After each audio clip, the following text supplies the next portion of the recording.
Mercedes a deve? Ne devën e hojmë, a Mercedesin e uzitim. A e kundërta është që devja e ka pa të kohën e vetë kur ka qenë modë. Sot i kemi kerrat edhe Zoti e ka lehtësu. Për këtë arsye Islami e stimulon zhvillimin edhe i stimulon ato vepra që ja u lehtësojnë njerëzve jetën. 1 milion euro apo një sevap? Nëse 1 milion euro s'çojmë me bu asnjë sevap, atëherë zhyjnë shka e 1 milion euro. Po bjemi 1 milion euro, tregoj se si s'bohen sevapët në vazhdimsi. Do thonë, sevapi është puna më e madhe që besimtari e bën.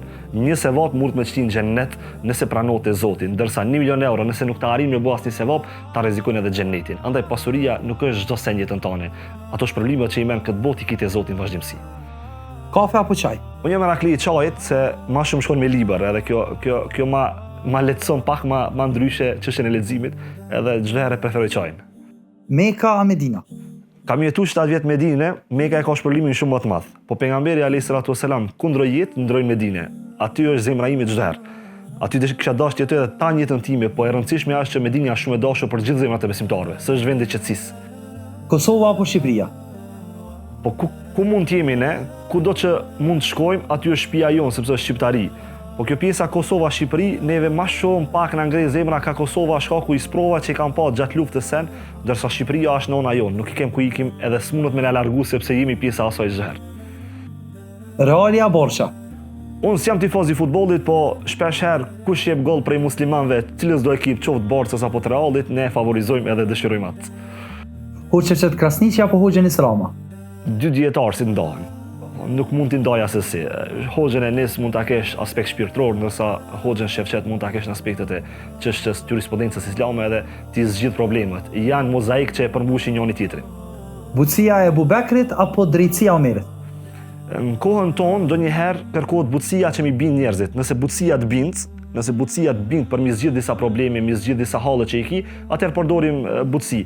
Po ndonjëherë butësia është ajo që ndoshta mundet me njërin me pa probleme të vazhdueshme në jetën e vet. E ndonjëherë duhet me përdorë edhe drejtësinë e Omerit, sepse drejtësia ndonjëherë i nxjerr pa disa të vërteta që ndoshta me butësi mundesh me mshif. Libri a xhamati? Po libër pa xhamat do të izolohesh në shtëpi, ndërsa xhamat pa libër atëherë sjell ignoranca në rrethin tënd. Prindërit apo gruaja? Pyetje delikate. Ne prindërit e kemi përgjithësi. Do të thonë, për prindërit ti je i urdhëruar prej Zotit, mi respektua dhe mos më u thonë edhe fjalën më thjesht ndërsa gruan e ke emanet pejgamberit alayhis salatu wasalam.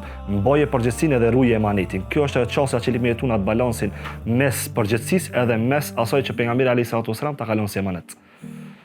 Nëse kjo është fjala jote e fundit në këtë botë, çka do të thoje? Subhanallahu, pyetja që ndonjëherë ta tërqitet edhe likurën. Nëse Allahu azza wa jall ta mundson çket fjali që me këtë e përfundoj jetën time, pa ka fjali më të mirë se sa shahadeti, dëshmia që ty të shtin xhennet. Ashhadu an la ilaha illallah wa ashhadu anna Muhammeden abduhu wa rasuluhu. Dëshmoj se nuk ka zot tjetër pos Allahut që meriton të adhurohet, ndërsa vula e profecisë është Muhamedi alayhis salatu wasalam. Allahu na mundsoj që të na merr shpirtin me këtë fjalë të fundit. Shënjestër.net